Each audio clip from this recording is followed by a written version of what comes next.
Hi guys, welcome back to the channel. FPL Consult here, and today we're gonna do my Game Week 29 team selection video. So as always, we're gonna kick things off by reviewing how I did for Game Week 28, and then I'll share my updated chip strategy based on a set of predicted fixtures that I've put together after listening to a podcast by Planet FPL and also cross-referencing some information from Ben Krellin, the fixture man. So the reason why I'm sharing my updated chip strategy first before going into my Game Week 29 lineup is because most of the transfers that I'll be making this week and the plans that I have are largely dependent on my new chip strategy. So do keep a lookout for that. And lastly, at the end of this video, we are going to do a bit of live tinkering as I always do in my team selection videos, so that you guys have an idea of how I'm lining up in future game weeks as well. So as always, if you do enjoy this one, help me out and give it a like. Subscribe if you are new to the channel, it helps the channel out massively. And without further ado, let's get on with the video. So in Game Week 28, this was how I did. As you guys can see, my rank just dropped very slightly, small red arrow, and in general, most of my team, even though I set out with quite a lot of doublers, many of them blanked. And the only saving grace really was Reece James. He got 18 points in his first game, 1 goal and assist, and also clean sheet points and 3 bonus points. That's really a dream return from him, considering that I took a punt on him and captained him. So in the end, I got 36 points from Reece James. But as we all know, he is now currently nursing another injury. I will go into that later on because we will cover a little bit about what to do with Reece James. And then as for the other players that returned for me, Trent got 12 points, really great performance from him. Davies managed to keep a clean sheet after a really long time of keeping him, so I feel like this was due for quite a while already. And then Son got a goal against Everton, so really happy about that. And overall in my team, apart from these 4 players that returned, everyone else are on blanks at this point in time. But as you guys can see, I am recording this video before the second set of double game week fixtures are played. So there are still points in store for my team, and hopefully, apart from Reece James, who isn't fit to start the Norwich game, and he has already been ruled out for that game. But apart from that, the rest of my team, they still have fixtures, and hopefully they can bring my rank up. But for now, let's move on to the next segment of this video, where I will be sharing my updated chip strategy based on a set of predicted fixtures. So let's get on with it. So guys, as you can see on the screen right now are the set of predicted fixtures that I've put together after listening to the podcast by Planet FPL Pod and also Ben Krellin. So I put a video out on this fixture list, elaborating a little bit more about what it means to us moving forward. So if you guys want to check that out, I will be putting the link to the video at the end screen, so you guys can just click it to watch it after this video.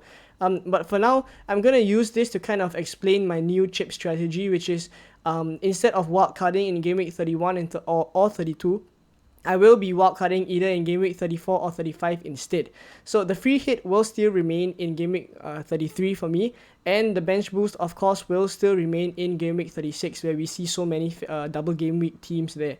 So the reason why I've shifted my wildcard to Game Week 34 or 35 instead of my initial plan of 31 and 32 is because, as we can see in Game Week 36, there are so many teams doubling now, right? There's about 12 teams predicted to double, and I don't feel like if I wildcard in Game Week 31 or 32 that I can take full advantage of these 10 to 12 teams that double in Game Week 36. So instead of wildcarding in Game Week 31 and 32, if I do that in 34 or 35, I can take full advantage of the full set of double game week fixtures in Game Week 36.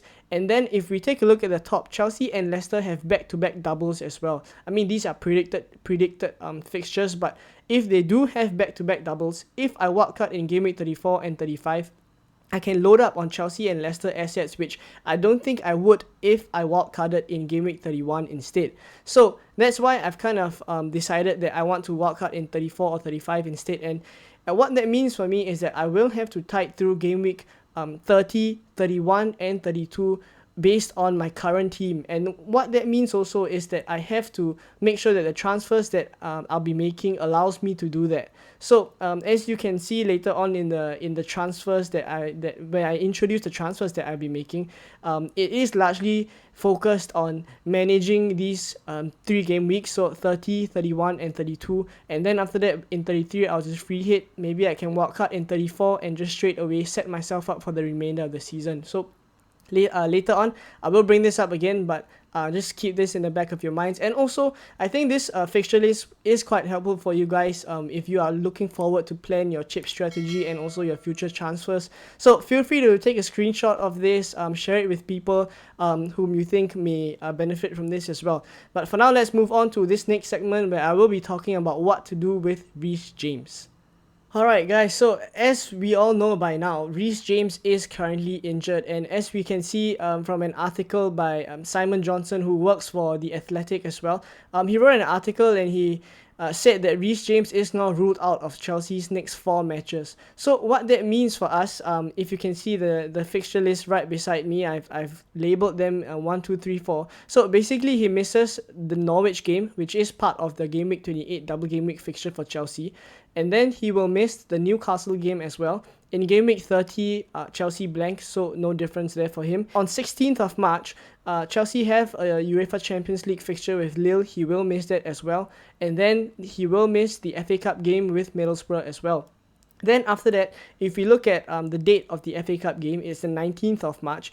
And Game Week 31 only starts quite a while after, so in 2nd April, and that's because we have an international break coming up, and the article also goes on to say that he probably will miss the England friendlies during the international break as well. So what that means is that essentially from now, which is 10th March, all the way until 2nd of April, he has all this time to rest. So what I'm thinking initially is that when I brought him in Game Week 28, I don't feel like he would play the Game Week 29 fixture, because if he played the Norwich game, which I actually hoped he did, then he wouldn't play the Game Week 29 fixture, right? Because he was initially already nursing previous injuries as well. So I didn't fancy my chances for Game Week 29, and then in 30 they blank. And the next game week 31, is so far away, and we actually are, predicting that he will come back by then. So essentially, how I see it is that there's no real difference for me in the transfer that I made to bring him in this week. I can just keep him all the way up till game week 31, and he should play Brentford by then.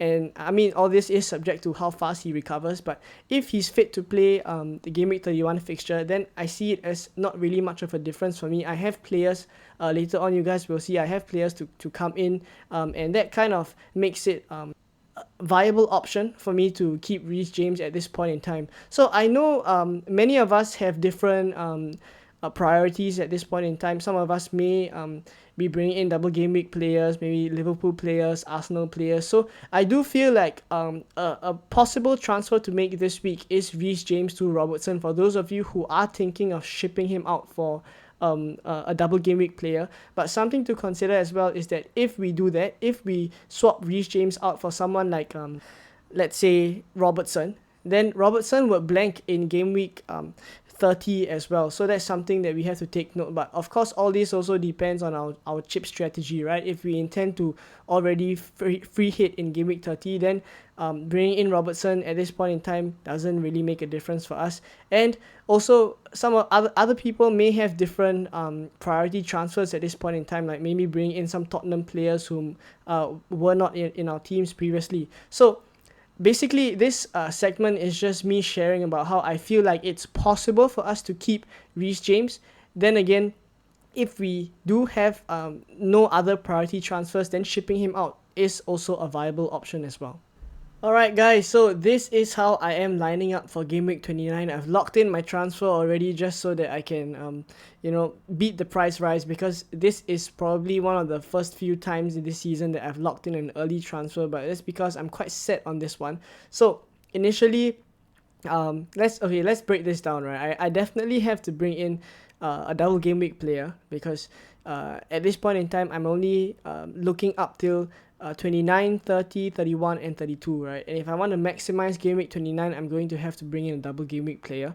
So at this point in time, when I look at my team, long term from game week 29 up till game week 32 at least, I do want most of the players here in my team, right? And the only player that I may want to take out is Smith Rowe and bring in Saka. But the thing is, if I did a change to swap Smith Rowe out for Saka, it's a little bit of a sideways move, and also Smith Rowe doubles. So instead of doing that, what I've done is I've taken Ward-Prowse out and then I've brought in Saka. So what this allows me to do is then maybe in future game weeks I can swap Smith Rowe out, and also when he doesn't double in the coming game weeks, I can just take him out as well. So what I've kind of allowed myself to do is kind of do a sideways move, but in a little bit of a different fashion, where I bring Saka in first and then take Smith Rowe out. So right now, this is how my team is looking. I'm starting Reece James in my starting 11 just because in the event maybe a miracle happens and he starts, which I don't think is likely, but I will just start him first, and then if he doesn't start, which is likely the case, then my bench players will come in, right? So at this point in time, this is how I'm lining up. And apart from the Reece James injury, Smith Rowe is also nursing COVID at this point in time, so I do not know if he will be back fit in time,